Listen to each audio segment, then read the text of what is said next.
this episode of Getting Your Ducks in a Row, we're diving into the world of construction cost management. My guest is Bart Kolosowski, Director at Multiproject, a cost consultancy that helps architects and developers keep their projects financially on track. With over 20 years of experience, Bart has seen it all, from the builder's perspective to the client side, giving him a unique insight into the real challenges of managing construction costs.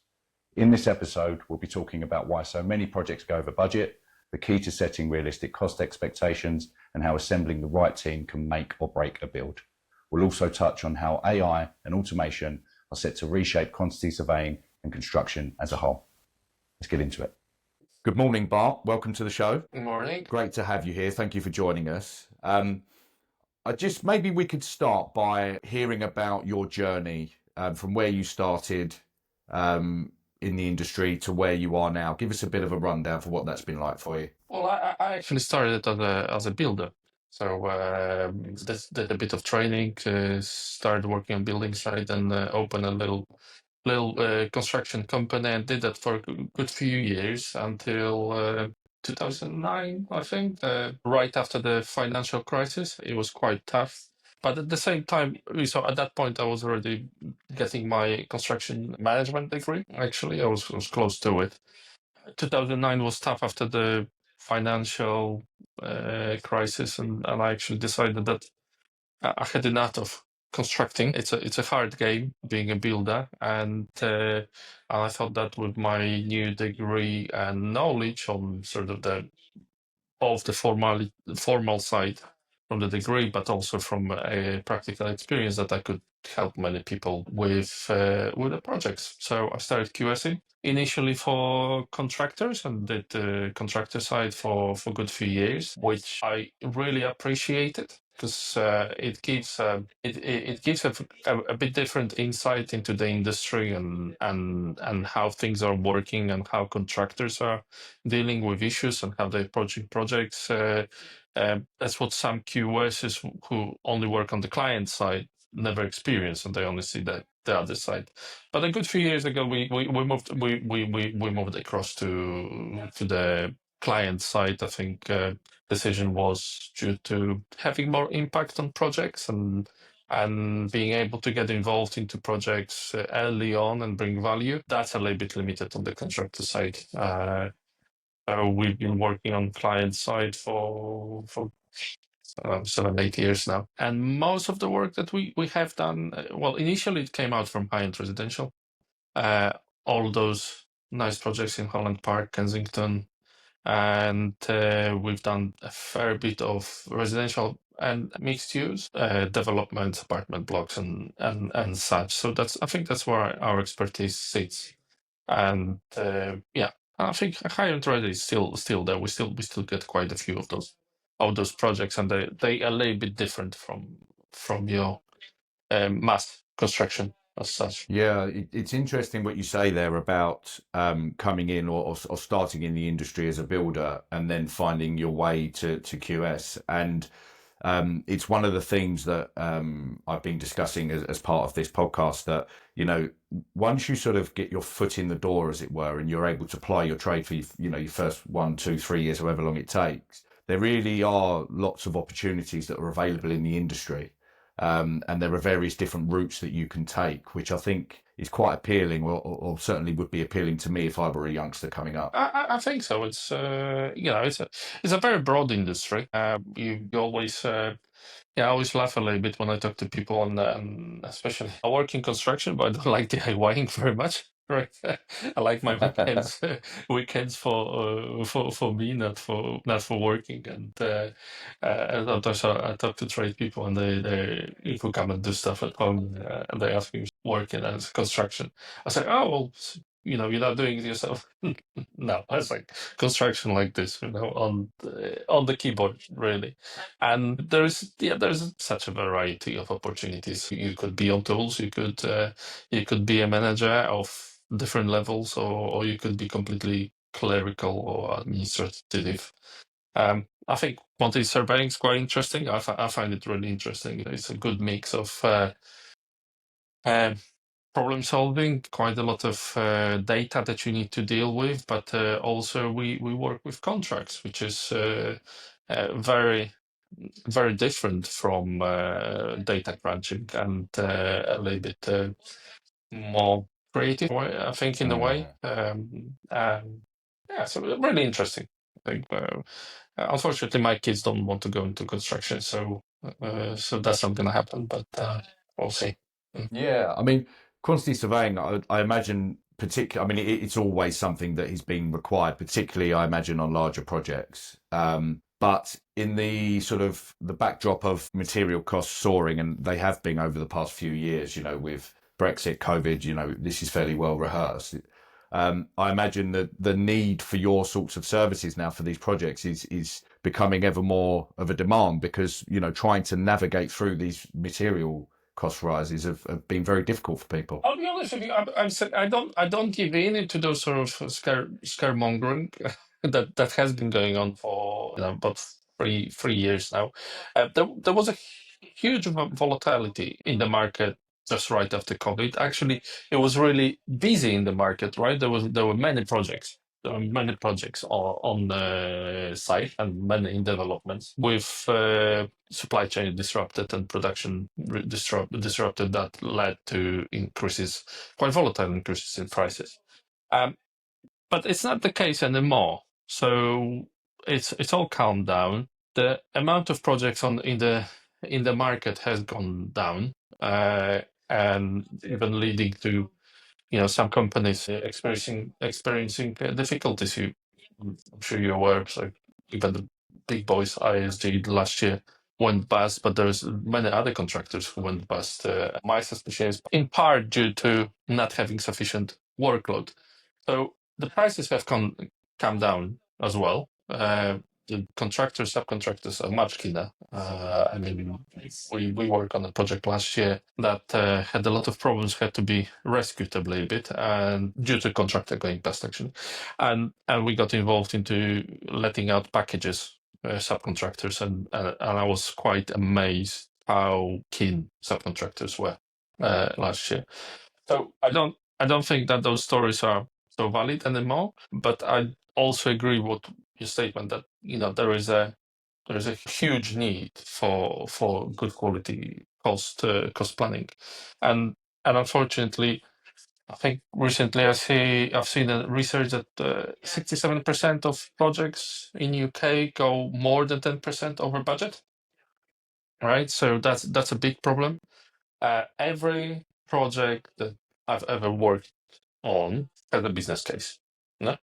Regardless whether it's a development that it's made to make money, that's quite obvious that it needs to be built at certain cost or below certain cost to be viable. But also private projects, even if you have a lot of money, there is an amount that you're willing or you're willing to spend on your project. And first, knowing that amount is important, but then also designing and building to that budget is important. And unfortunately, most projects in that sort of lower bracket, when I say small projects, are sort of under 10, 15 million pounds, in that bracket, they haven't got robust cost planning. It's quite often an afterthought that only clients come across or they struggle with when it goes to tender. I think Yeah. we've seen it. We've seen it very very often that actually we had quite a few projects where they were designed, went to tender, and it turned out that it's another 50% on top of what they're willing to spend to build it. What do you think is the key to managing costs in a way that don't spiral? Is it a case of building in enough room and being sort of upfront at the start about the leeway that you're going to require to ensure you come in either on or under budget from the start of the project? Or is it having good relationship with suppliers? Is it ensuring that the actual work that's being done runs to a timetable and is kept to?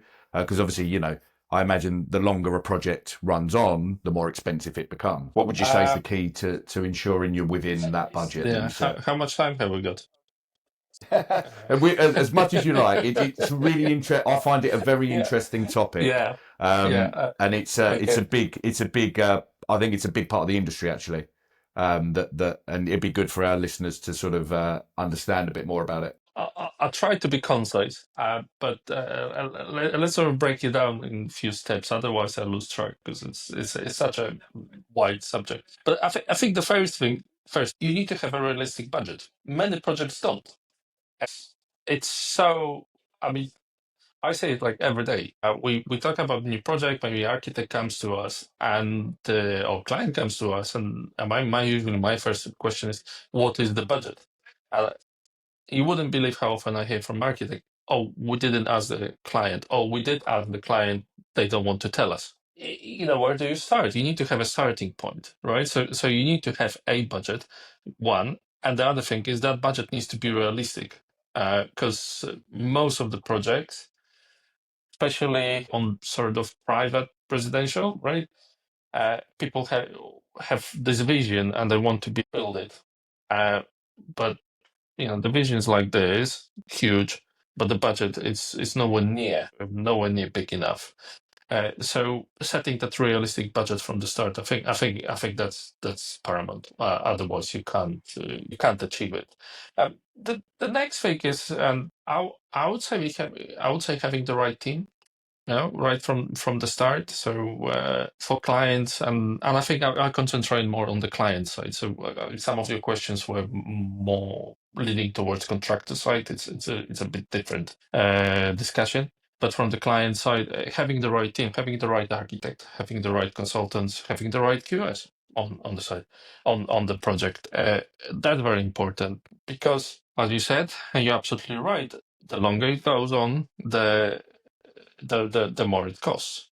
Yeah. So you need to have the right team to be able to deliver it efficiently and in good time, right? It's in a reasonable time. But it's not just the construction; it's also the design of it. Then you also need to have a team that will prepare the documentation. One, that it can be built efficiently. So it's designed in a what's the right word? It's designed in the way that it's not too complex to build, right? And you can achieve it for any design, for any sort of vision and effect. You can design it in an efficient way or inefficient way, and I've seen both. So that's important, but also then there is a quality of design information, and then support from the design team to the contractor. It's very important. So many projects, I think, lack from that full support. I'll get to the contractor in a moment, but there is a mismatch of that either communication or that relationship between the design team and contractors. The problems could be on both sides, or either side or both sides. The other thing is from our side, yes, cost planning and making sure that as the design progresses, it sticks to that brief. Or if it doesn't, which is fine, that the client is aware that this was not in the brief and this is not in your budget. Yeah. So I have to say that sometimes especially on private projects, sometimes I'm not the one that client really enjoys working with from time to time, because they some people don't like being told, this is not with your budget, that will cost you extra. I always try to explain that it's your house, it's your decision, but you just need to be aware. What we had previously was the stat that it's going to cost you £25,000.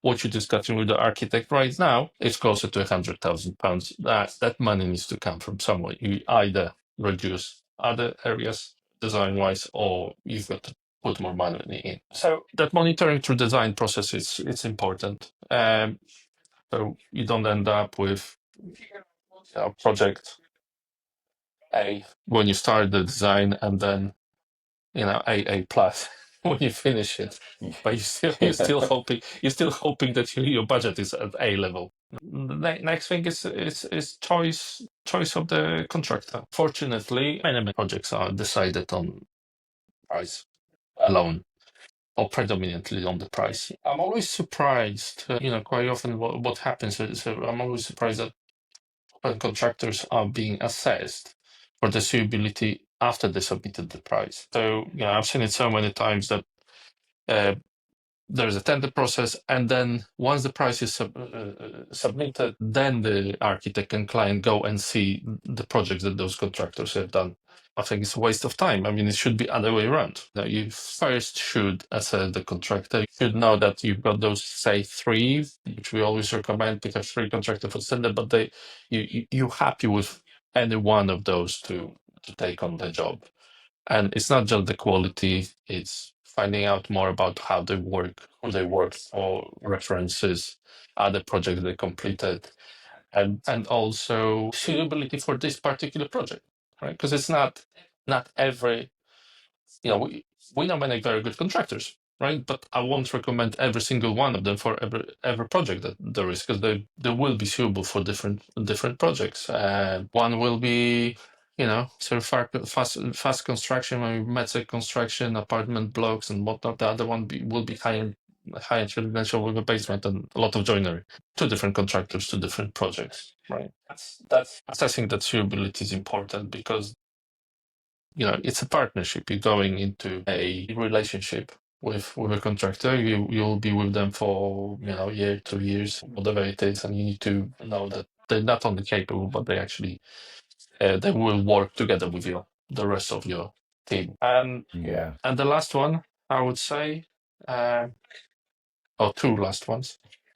Last one is during construction. As fewer changes as possible. That every pretty much project that we worked on that was that ran well, the contractor had most of the design information right when they started. They could have planned. They were getting the responses to the request for information on time, and they weren't obstructed from progressing with the work. And that's very important. And the final point: we work on some projects that just went really well. Not that many, but that went very well, and it was pleasure to work right from the beginning to the end. And there's one thing that always joined them: it's a responsive and decisive client. And if the quality comes from the top, right? If the client is responsive, provides the right information, makes decisions when they need to be made, right from the beginning, choosing the professional team and make the good decisions, it goes through the whole project team. And unfortunately, that's not always the case. Sometimes we've seen it. That contractors upset at the architect for not providing information, but I know that the architect didn't get the sign off from the client. Who are on holidays, but they said, "Well, holiday we're not going to respond to it. It's your project." So you're actually holding up everyone else. I think, as you mentioned there, it's managing expectations and sort of setting your stall out from the get-go. This is how we will need to operate, and managing that throughout the process and managing the client through the process. But ultimately, there's only so much you can do, and if the client isn't decisive, responsive, etc., then that will impact the project, which will inevitably impact on costs. It will, but you've got key players in any projects. Even as smaller projects, say £1 million or whatnot, you've got 8, 9, 10 people involved in that project, right? You've got the architect, you've got the engineer. They probably have a couple of people working on that. You've got contractor, you've got planning consultant, party wall consultant, very important, and the client on top of QSs. And they all need to work together. And if they don't, one of them doesn't deliver, unfortunately, it affects the whole project. Yeah, absolutely. Well, it's particularly in construction, but I think this is the same for any project, regardless of the industry you're in. But in construction, there are so many moving parts, and there are so many people. So many people need to do their job in order for everything to run smoothly. And I think if where you are in sort of overseeing that, particularly on the cost side, it must be quite a challenge at points. But as you say, if you get the right team of people around you and you're managing the client's expectations, that's half the battle. That's half the battle. Yeah.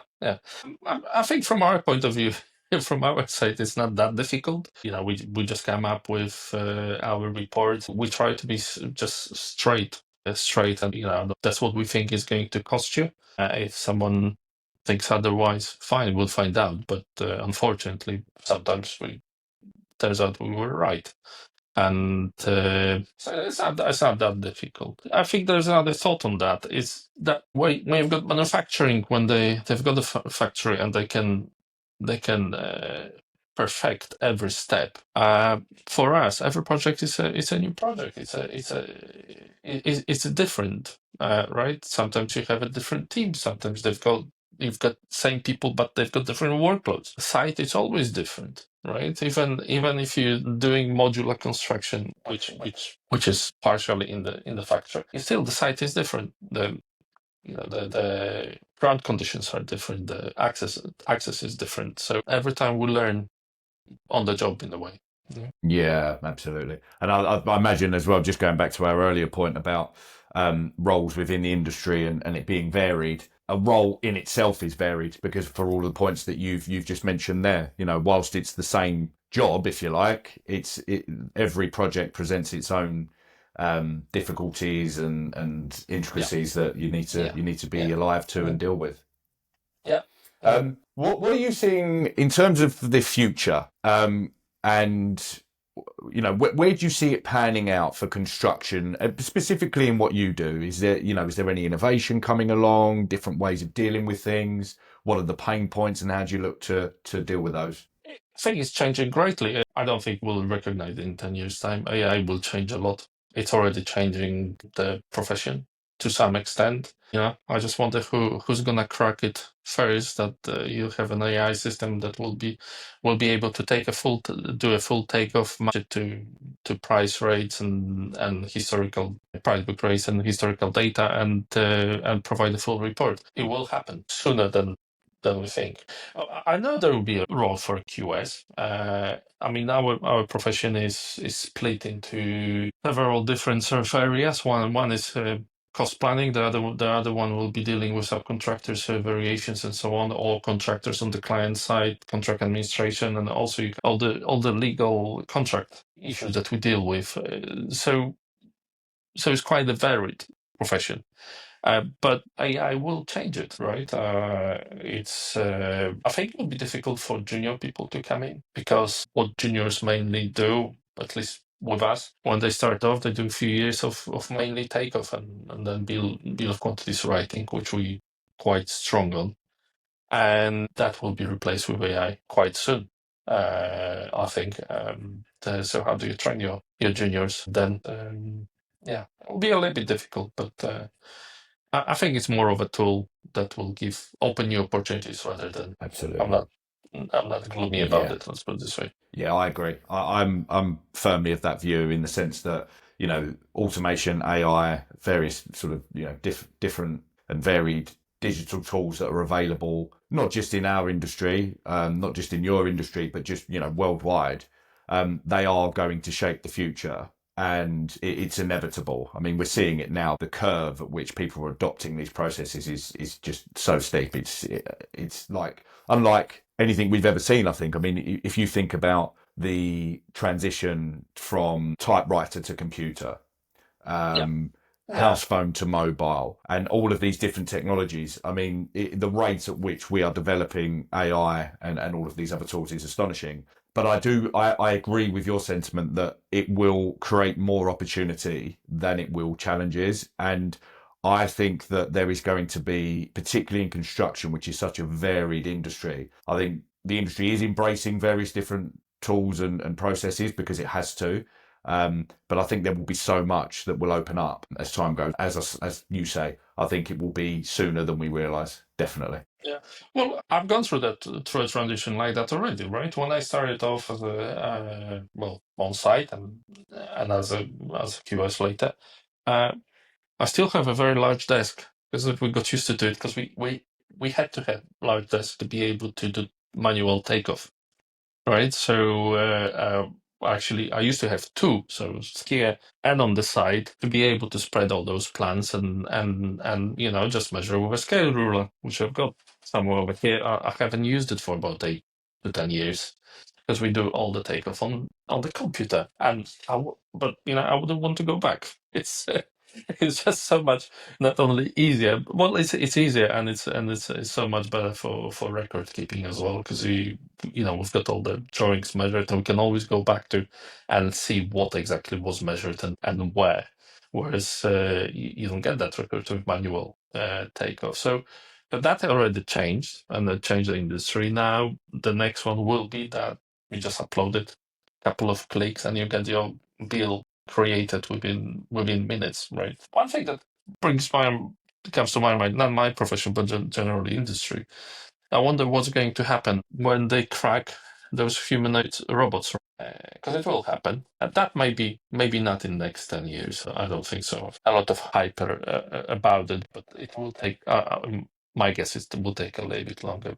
When you can buy a robot for say 60, 70,000 pounds and it will work, 15, 16 hours a day on site and do all the work that humans can do, that would be a massive change to industry, but not only construction. I think that will be a huge change to our society. I think that perhaps a discussion for another day, but I think that when we get to that stage, I think we then start to get into conflict with human nature and what is our, without getting too deep, but purpose. And I don't know about you, and I'm not saying that everyone is like this, but I do think that there is an element of humans need to work and need to do something and be productive. Otherwise, I end up going insane, or I could go insane. Yeah. And I think if you outsource that purpose, I suppose it could come in different forms, but if you outsource that labour, I just wonder what conflict that would bring with our natural human instincts. But as I say, maybe I'm getting a bit too deep. Well, it's interesting. I think I've been thinking about it and talking to some of my friends about it, and I think you're right. It's a bit of a different subject, but nevertheless interesting. And it will. I don't think we can go away from it. It will happen. Whether it's in 10 years' time or 20 or maybe 30 years' time, it will happen. I agree. It's I think many people, the people who do work that they like, right? That the work that they like, they get a lot of feeling of sort of self-worth and accomplishment from what they do.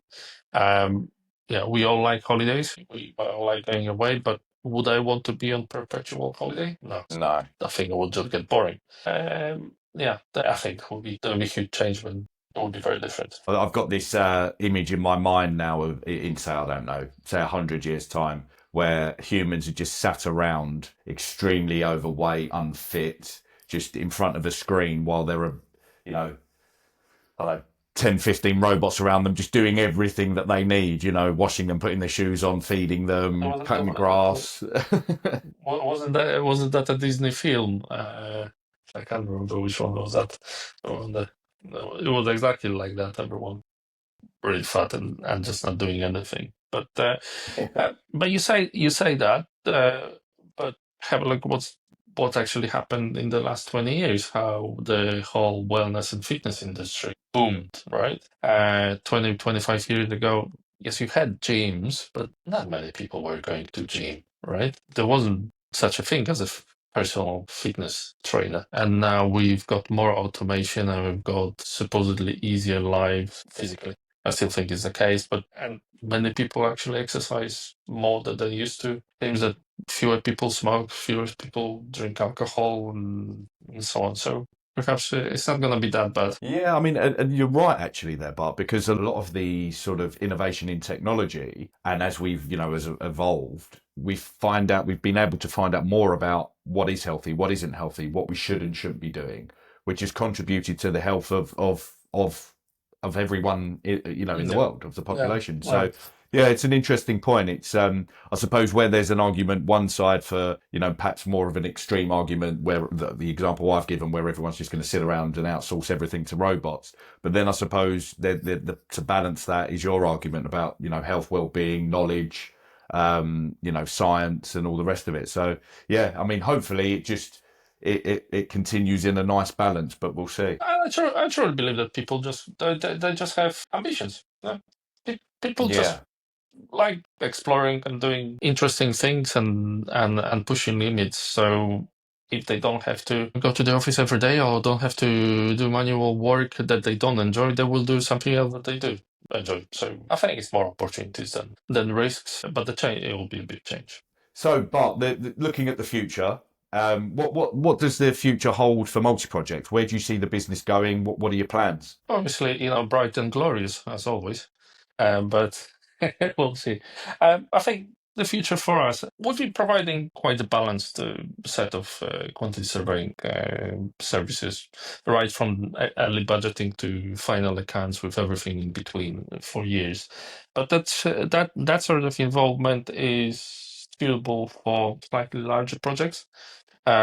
Just because of the time involved and the fees involved in that. So our typical projects are for over £2.5 million, and we always said that we're very careful with being fully involved in projects below that, because I truly believe that we should be saving money to our clients, not costing them money. So on those projects, I can easily justify our fees, and I can show them where we brought value that covers our fees and more. But last year we had a bit of a very interesting development. I sat down with a colleague of mine, an architect, and they work on smaller projects. So they do residential work, sort of projects between like 500, 800,000 pounds to up to £1 million, which we normally wouldn't get involved very often because of our fees and how they compare to the project budget. But he actually put it to me that they really struggled with lack of quantity surveying, cost planning support. They didn't feel qualified, and actually they're not insured to provide financial advice on the project costs. And we talked for a while how we may be able to support them. And that actually made me realize that it wasn't the only such conversation I had in the industry. There were many other architects who expressed very similar point of view. It never clicked. I never realized before having that chat. I sat down with my guys, or 9 people were for me, and we talked about how we could help them, how could we work, what could we do for those smaller projects that will bring that expertise and that support that is more prevalent on larger projects, but bring it to those smaller ones. And we came up with an idea, looked at different ways of making our work more efficient and more systemized and more suitable for those smaller projects, and that resulted in being able to offer a little bit more of a templated service, but it's still very relevant to those projects, because we just have quite a few different templates that we can mix and match, as opposed to starting from the scratch every time. And we reduced the fees, and we started offering a fixed price cost planning service for smaller projects. Did some outreach with that, and it's been really popular. It's been very, very popular in the market. We're working now with, I think, about 20 architectural practices who provide us project regularly. We talk to another 50, 60 about having that relationship, and I'll be honest with you, I'm really enjoying it. And we will be developing that. We've been looking for some years now, and no one's offering it. So I think that's where we will be growing in that. We still work on those larger projects. We've got a couple of nice ones, £9 million, £12 million, and so on. And they're nice, but it's really rewarding to have found something that been neglected for such a long time, and to be able to support those projects. Yeah, and offer a solution to people. And I think we've already had a few we only started it sort of towards the end of last year, and already had quite a few very good testimonials from architects and from clients. So I think fairly few good results, what I consider a good result, in the sense that we prepared cost plans and explained to them, and the clients were like, okay, now I understand. I thought I could do all of that, but now I understand. You know what? Let's do this part now for this year, and then we do the phase 2 in 2-3 years time. Well, I consider it a good outcome because I think what they signing up in terms of design and planning permission and whatnot is realistic. They will be able to do it. They should be able to do it for the money that they've got for those works. Yeah, wow. Well, I mean that's a great, as you say, to be able to offer a service that, well, firstly, you know, you've identified a gap in the market there, and to be able to capitalize on it, and you know, which is great for the business, but be able to offer people a service they need and perhaps hasn't been accessible to them in the past is a great thing. And I imagine there's a lot of satisfaction that comes with that. There is. I've got to say because I know many very good QSs, and for us always, I would say marketing was a challenge, right? Because you just you provide good service, but it's you provide the same thing that many other QSs provide, right? And it's the first time in me running a business that I contact people, and very often I get such a good response. Say, is that what you do? And this is the price, right? Yes. I was like, I'll be really interested. Can we meet? Can we have a chat? Can I see some samples? Right? It's so, you can I can see that there is a need, and there is a gap that no one fills. So maybe we cut that out so other people don't know. I was literally just thinking maybe that will come out in the edit. Let's be fair. No, I mean that's good. Listen, there's plenty of work for everyone out there. Absolutely. So I'm sure we'll get competition at some point anyway. Well, that's Bart. That's been it's been really insightful listening to you and having you here. I've really enjoyed our conversation. I think you've offered some really valuable insights there into what you do. You know, the where the industry has been, where it's going, and potential, opportunity. So thank you. I really, really appreciate your time. Thank you very much. I enjoyed it too, and thanks for the invitation. You're welcome. I'll speak to you soon, Bart. Thanks very much. Thanks. Cheers. Bye. Bye bye.